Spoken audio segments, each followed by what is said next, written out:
어제 52장 예레미야 52장까지 예레미야가 끝이 났고 이제 예레미야가 애가 슬픈 노래를 불렀던 것이 또 5장까지 있습니다.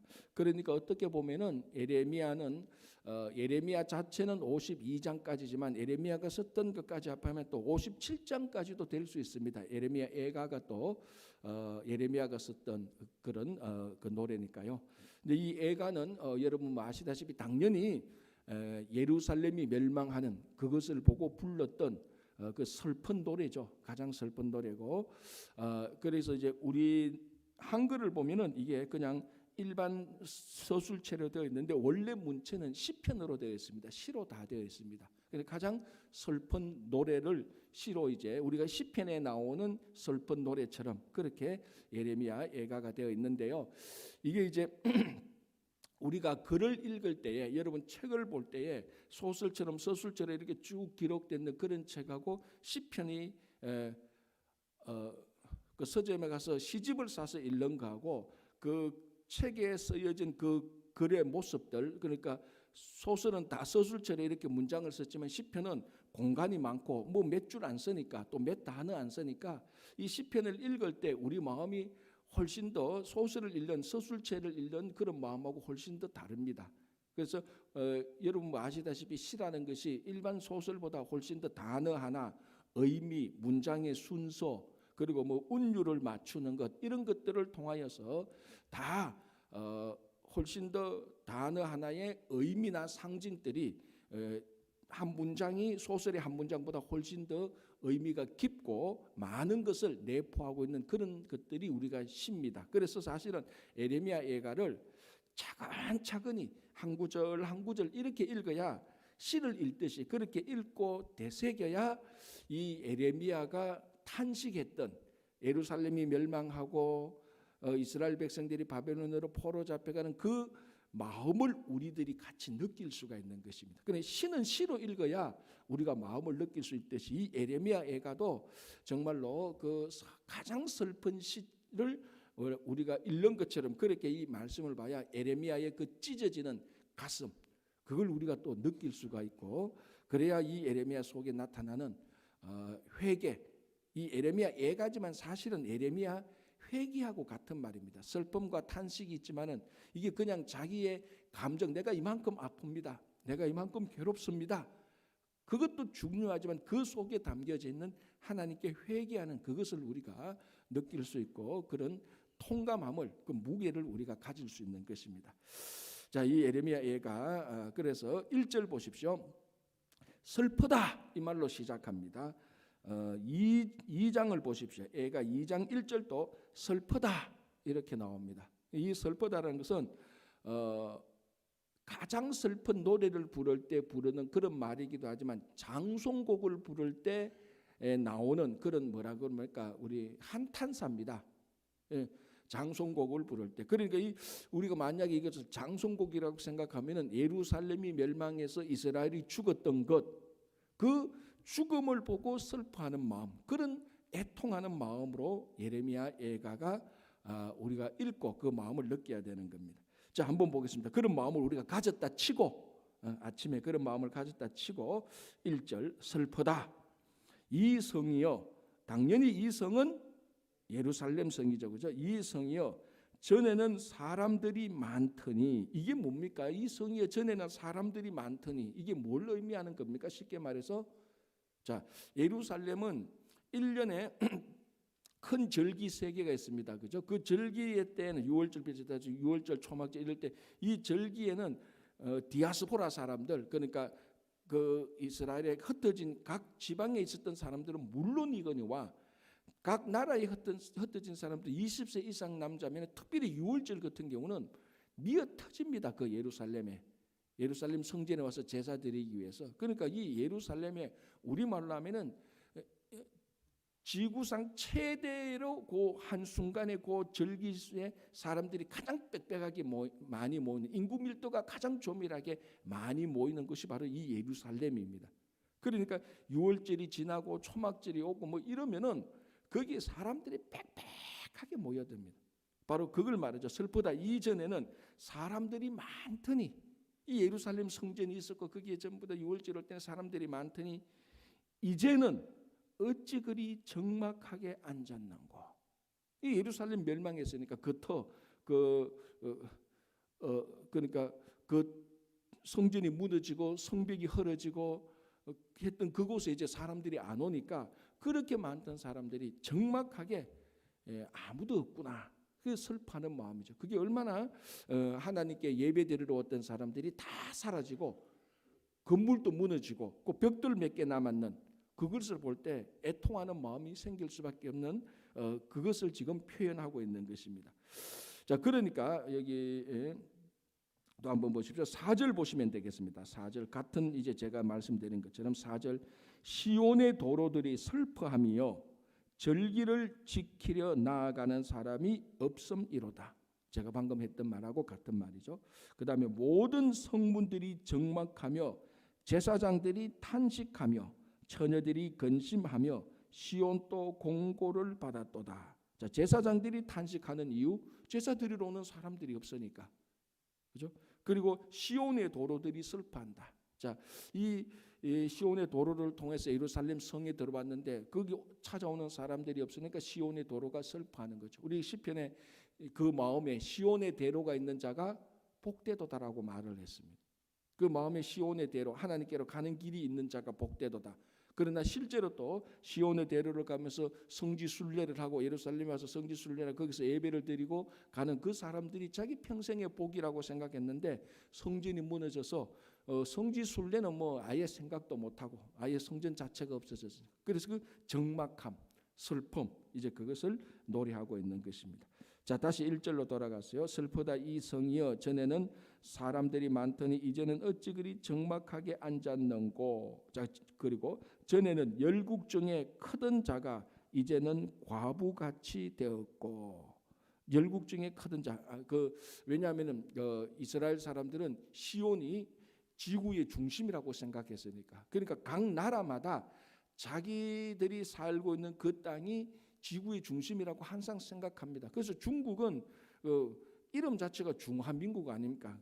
가운데 중자를 써서. 그래서 중국은 자기들이 있는 그 서울, 자기들이 수도가 또 우주의 또 지구의 배꼽이라고 생각하고 이런 사람들이 각 민족마다 그런 전설이나 설화가 다 있습니다. 이제 예루살렘들은 당연히 하나님께서 예루살렘 거기가 지구의 중심이라고 이제 그렇게 생각했으니까 이 예루살렘이 열국 중에 가장 큰 자처럼, 가장 큰 차처럼, 사람으로 치자면 가장 큰 자처럼 그렇게 생각이 되었던 거죠. 그 중심에 있었으니. 그런데 어떻게 됩니까? 과부같이 되었고, 우리 구약 성경에서 세 종류의 사람들이 가장 비천하고 궁색한 사람이지 않습니까? 과부와 고아와 나그네. 그러니까 가장 열국 중에 가장 크던 자가 과부같이 되었다, 또는 고아같이 되었다, 또는 나그네같이 되었다. 가장 힘없는 자가 되었다. 왜? 성전이 무너져 버렸으니까. 자, 다음에는 전에는 열방 중에 공주였던 자가 이제는 강제 노동을 하는 자가 되었도다. 바벨론에 포로 잡혀가서 거기서 강제 노동을 하니까 공주 같은 자가, 그렇게 귀여움을 받고 사랑을 받고 자유롭게 풍성한 가운데 살던 공주가 이 노예가 되어버렸도다. 이게 제가 처음에 말씀드린 것처럼 이 예레미야 예가는 시편이니까, 시니까 이 1절 속에 담겨져 있는 그 시적인 의미를 통하여서 예루살렘이 무너진 그 한탄과 슬픔을 애통하게 표현한 겁니다. 그래서 1절에 슬프다 이렇게 말을 하고 있는 것입니다. 자, 2절 보겠습니다. 밤에는 슬피 우니 눈물이 뺨에 흐르며 사랑하던 자들 중에 그에게 위로하는 자가 없고 친구들도 다 배반하여 원수들이 되었도다. 전형적인 시편에 나타나는 의인의 고통을 받는 그런 모습들의 형편이 나타나고 있는데요. 자, 여기서 그에게 위로하는 자가 없다. 예루살렘이 다 무너지고 나니까 우리가 그 예레미야서도 봤지 않습니까? 예레미야 애가를 썼던 예레미야가 예레미야서에 예루살렘이 무너졌을 때 길 가던 사람들이, 그 이방 사람들이 뭐라고 말합니까? 왜 예루살렘이 무너졌어? 이 사람들 자기들이 말했잖아. 자기 여호와 하나님이 지킨다고, 자기들이 가장 강하고 가장 아름답고 가장 좋다고 말하는데 왜 무너졌어? 그렇지. 자기 하나님께 순종 안 하니까 무너졌지. 그래서 조소하고 업신여기고 길을 갔다고 그 예레미야서에 그런 내용이 나왔을 때 제가 그런 얘기를 했었습니다. 그러니까 아무도 예루살렘이 무너졌으니까 길 가던 이방인들이 야 예루살렘아 너 아프냐? 자 이게 다 지금 예루살렘성을 시적으로 의인화돼서 말하는 겁니다. 와서 예루살렘아 너 아프나? 야 너 그때 참 아름답고 이뻤는데 어떻게 이렇게 되어서 내가 뭐 좀 도와줄 거 있냐? 너 울면은 나하고 같이 울자. 손잡아주고 그런 자가 아무도 없다는 겁니다. 갈 때 다 아이고 조롱하고 조소하고 옛날에 잘 가더니 아이고 뭐 열국이 가장 크다고 했던 자가 이제 과부 같네. 아이고 공주 같던 이 공주같이 기염을 받던 사람들이 다 포로로 잡혀가고 아무도 위로하는 자가 없다는 거예요. 그런데 이 예레미야 예가 1장에서 가장 어쩌면은 예레미야가 느꼈던 가장 슬픔이 위로하는 자가 없기 때문입니다. 자 보십시오. 1절이 그렇죠. 자 9절을 한번 보시기 바랍니다. 그의 더러운 것이 그의 옷깃에 묻어 있으나 그의 나중을 생각하지 아니하며 그러므로 놀랍도록 낮아져도 그를 위로할 자가 없도다. 두 번째 반복되죠. 세 번째 볼까요? 16절 볼게요. 이로 말미암아 내가 우니 내 눈에 눈물이 물같이 흘러내리며 나를 위로하여 내 생명을 회복시켜 줄 자가 멀리 떠났습니다. 위로할 자가 없다는 거죠. 원수들이 이기면 내가 내 자녀들이 외롭도다. 위로할 자가 없어서 외롭도다. 세 번 나왔죠. 17절 시온이 두 손을 펴서나 그를 위로할 자가 없도다. 네 번째 나왔죠. 21절 그들이 내가 탄식하는 것을 들었으나 나를 위로하는 자가 없으며.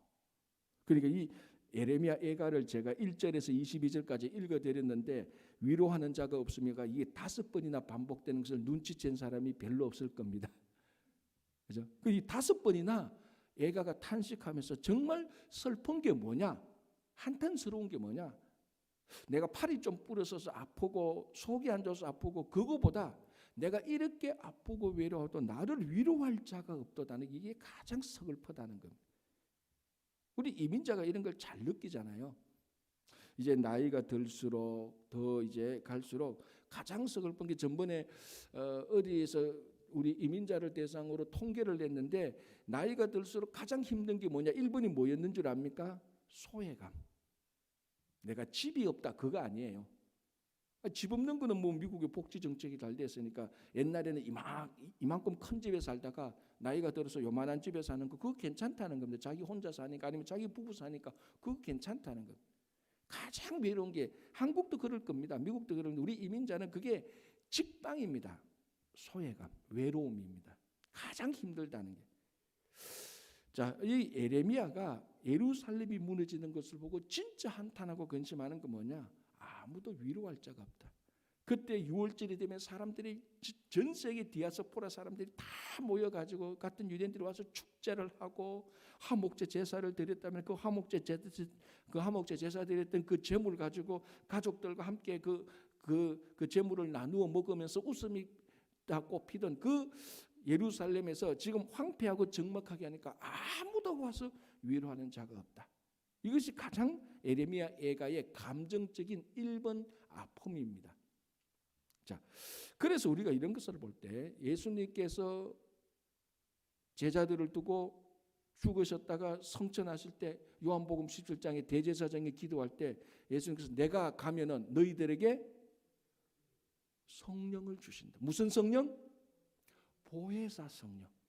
그 보혜사 성령 여러분 영어 성경 읽어보면 보혜사를 뭐라고 영어로 말합니까? Comforter, 위로하는 자. 그래서 예수님께서 성령을 주시는데 성령의 첫 번째 기능이 Comforter, 위로하는 자라는 거예요. 그러니까 이 사람이라는 것은 원래 사람이라는 것은 사회적 동물이지 않습니까? 옛날에 배웠습니다. 우리 제 기억에 중학교 1학년 때 인간은 사회적 동물이다. 그게 초등학교 1학년 중학생들이 그걸 어떻게 알겠어요? 지금 생각하면요, 인간은 사회적 동물. 그거 똘똘똘 외워가지고 시험 치면은 인간은 갈로 나오면 사회적 동물이다. 2번 딱 치면 맞췄다. 내가 똑똑하다. 내가 잘하는 사람이다. 이 얼마나 지금 생각하면요, 그건 교육이 아니에요. 그냥 머릿속에 막 집어 넣는 거죠, 그죠? 이제 살아가면서 느끼는 인간은 진짜 사회적 동물이다.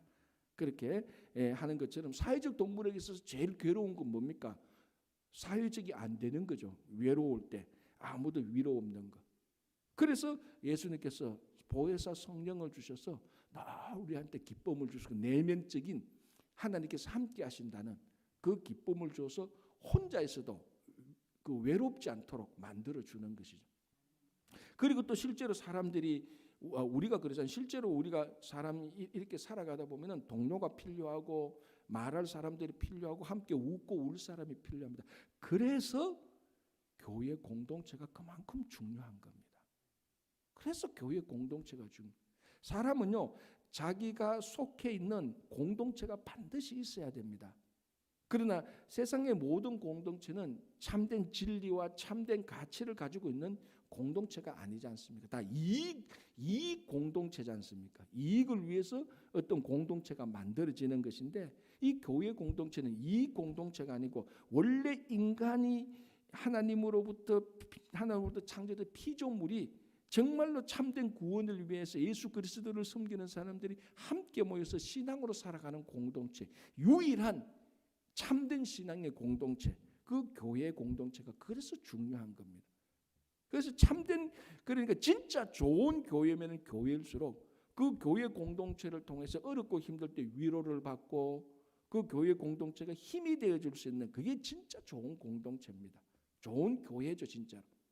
교회가 대형 교회니 뭐 중형이니 소형이니 뭐 이러니 저러니 다 해도 진짜 각 한 사람 한 사람에게 내가 그 교회에 가서 내가 정말로 위로를 받고 어렵고 힘들 때 힘이 되었다. 그 교회가 진짜 교회가 되는 것이죠. 그래서 오늘 이 성전이 무너지는 것을 보고 위로할 자가 없다. 그렇죠. 당연히 성전이 사실은 위로해야 되는데 성전의 위로를 받는데 위로할 성전이 무너졌으니까 얼마나 이 예레미야가 탄식스럽겠습니까? 그래서 우리가 교회 공동체 그리고 성령께서 주시는 그 위로감이 우리들에게 늘 함께하기를 정말 간절히 바랍니다. 자, 7절 보시기 바랍니다. 이렇게 됐습니다. 예루살렘이 환난과 유리하는 고통을 당하는 날에, 그러니까 예루살렘이 무너지는 날에, 바빌론 민족이 쳐들어오는 날에 느부갓네살이 명령해서 사령관 느부사라단이 예루살렘을 마지막으로 침범해서 막 약탈하는 그 날에 옛날의 모든 즐거움을 기억하였으며, 요걸 7절을 한마디로 딱 우리 말하면 뭐라고 줄일 수 있습니까? 그렇죠. 야, 정확히 맞췄습니다. 아, 옛날이요. 그 말이야. 정확히 맞췄어요. 아, 옛날이요. 근데 우리 살다 보면은 이 인생의 경험이 이제 많으셔서 아시겠지만 아, 옛날이야 말할 때는 묘한 기분이 듭니다. 아, 저분이 옛날에 정말로 좋았구나. 첫 번째, 두 번째, 지금은 비참하던 거예요. 지금은 형편없다는 말이죠. 아, 옛날이야라고 말을 할 때 이게 지금 이게 7절이 아, 옛날이야 그겁니다.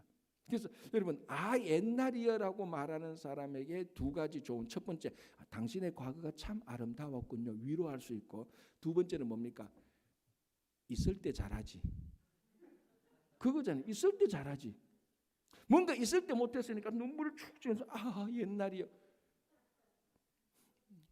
여러분 제가 이제 카톡에 보면은 여러분 뭐 자기 이름도 쓰고 다 그렇잖아요. 카톡에서 보면 문구 하나를 쓰도록 되어 있습니다. 그죠? 문구 하나를 쓰도록 되는데 제 카톡에 연결된 한 사람의 그 누구라고 하면 우리 교회 교인이에요. 인데 그 문구에 이제 뭐 보면은 뭐 누구는 뭐 여호와는 나의 목자시니 이렇게 적고 그런 문구들이 있습니다. 우리 어른들은 거의 다 잘 안 써요.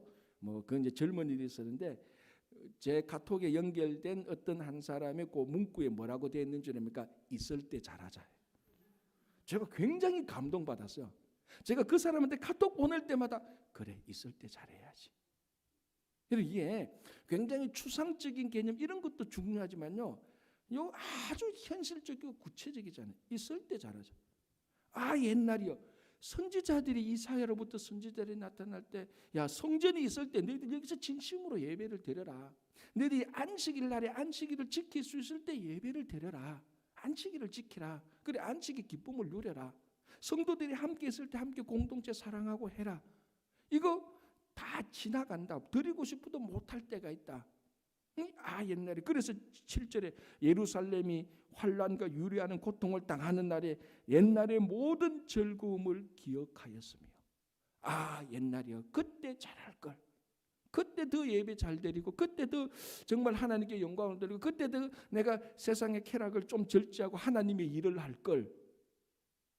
이게 지금 예레미야는 물론 충실히 했던 선지자죠. 그 이스라엘 사람들의 마음을 대변하는 거 아닙니까? 옛날의 모든 즐거움을 기억하였으며.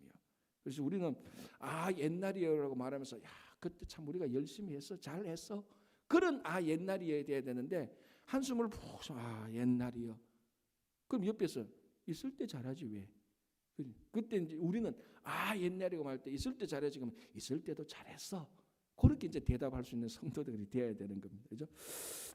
자, 8절 볼게요.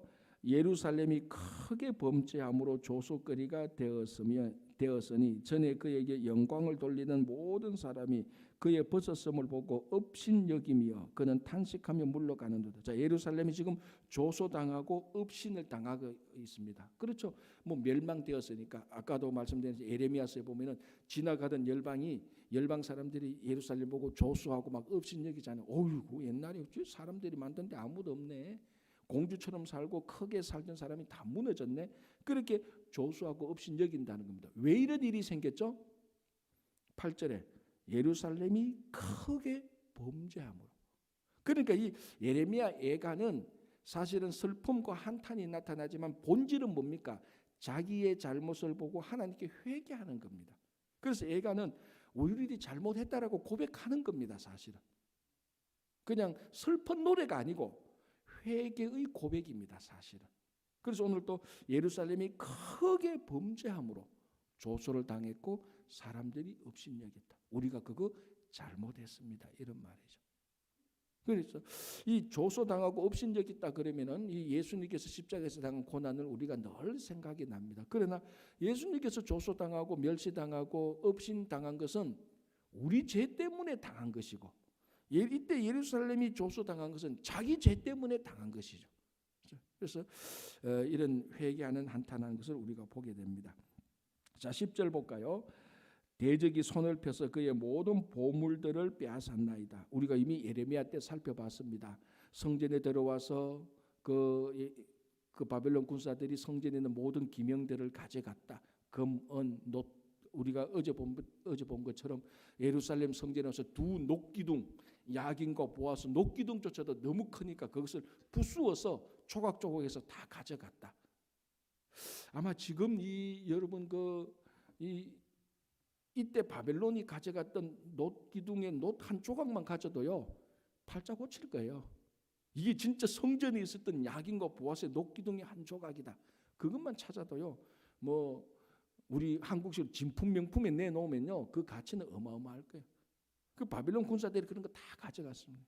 그리고 고관들, 귀족들, 그 장군들은 성전에 들어서 금으로 된 금, 은, 기명들 예루살렘 성전에서 다 가져갔다. 그래서 보니까 대적이 손을 펴서 그의 모든 보물들을 빼앗았나이다. 예레미야가 이미 다 경험했고 보았던 것을 다시 얘기하는 것이죠. 자, 10절 그 다음에 주께서 이미 이방인들을 막아 주의 성에 들어오지 못하도록 명령하신 그 성소에 그들이 들어간 것을 예루살렘이 보았나이다. 하나님께서 이방인들이 주의 성에 들어오지 못하도록 막아놨는데 예루살렘 멸망할 때 이방인들이 들어와서 성소에 들어간 것을 예루살렘이 보았나이다.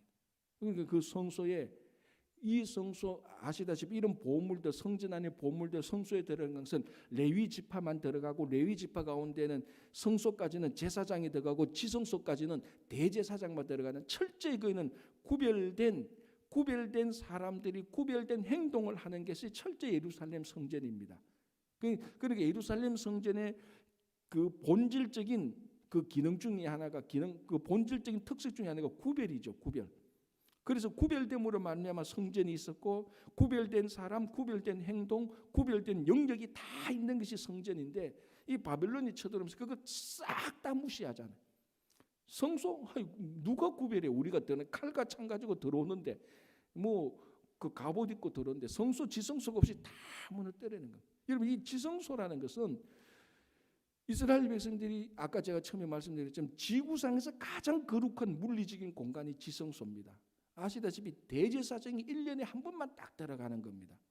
그래서 자칫해서 대제사장이 지성소에 들어가서도 자칫 불경건에 있으면은 하나님께서 거기서 즉시 죽이도록 되어 있는 곳이 지성소죠. 물론 성경에 보면은 지성소에 들어간 대제사장이 죽었다는 기록은 없습니다. 그러나 우리가 앞에서 말씀드렸다시피 그래서 대제사장이 지성소에 들어갈 때 방울을 달고 들어가잖아요.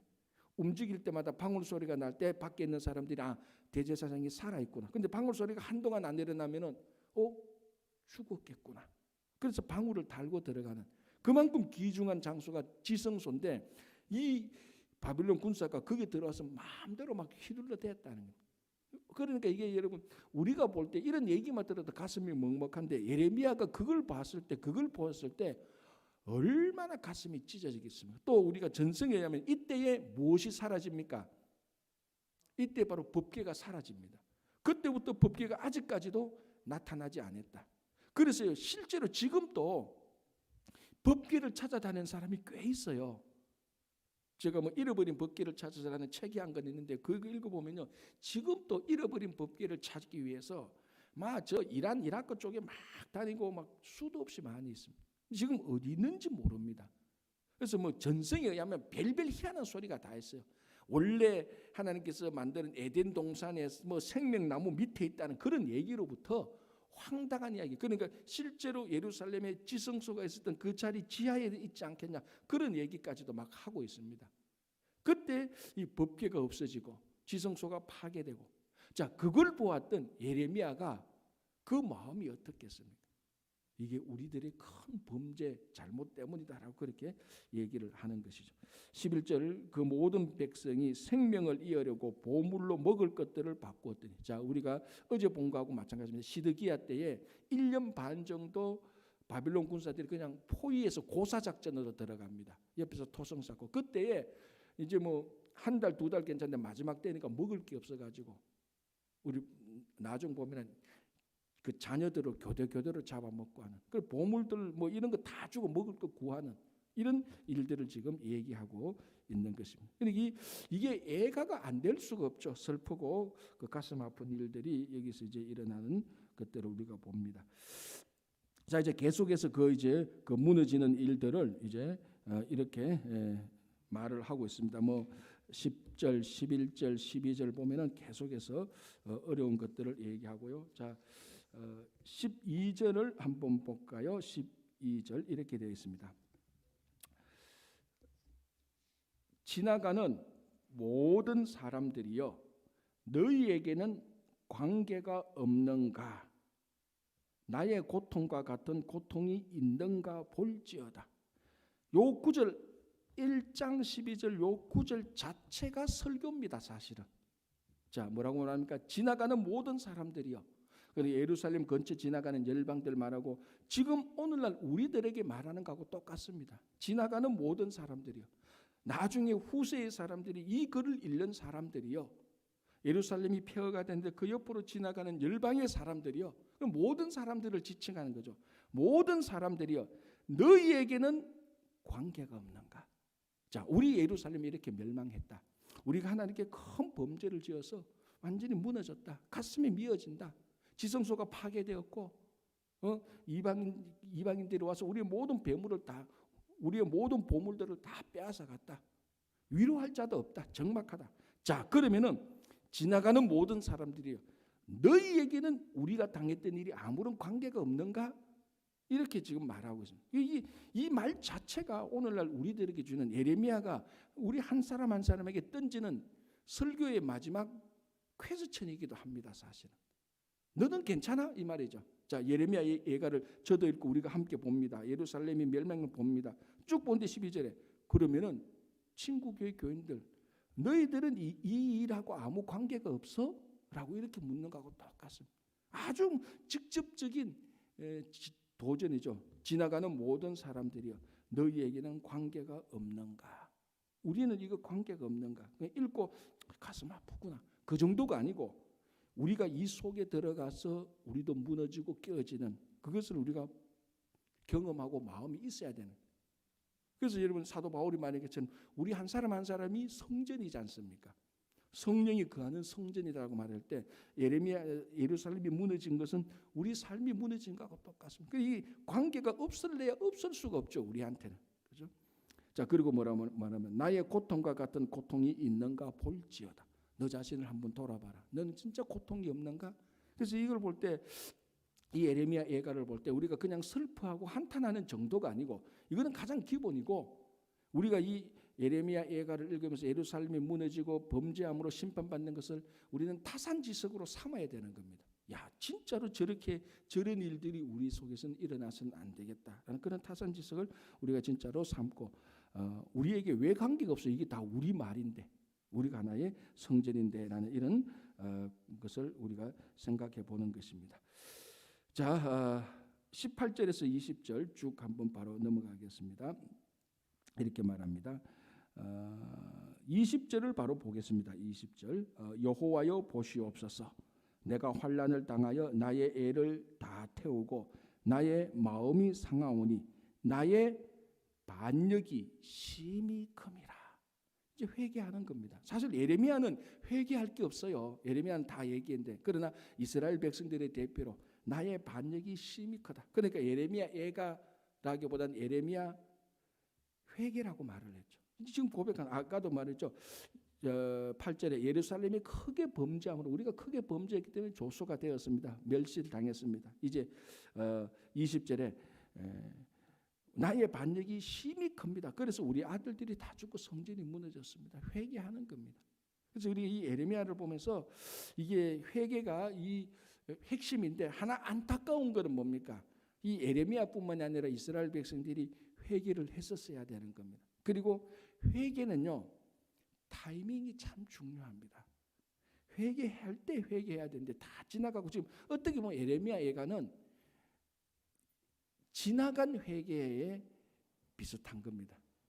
물론 이스라엘 백성들이 하는 건 아니지만 이스라엘 백성들이 하는 게 아니고 예레미야가 하는 거지만 이스라엘 백성들의 입장에서 볼 때는 이미 사실은 성전이 무너지기 전에 했었어야 되는 거죠.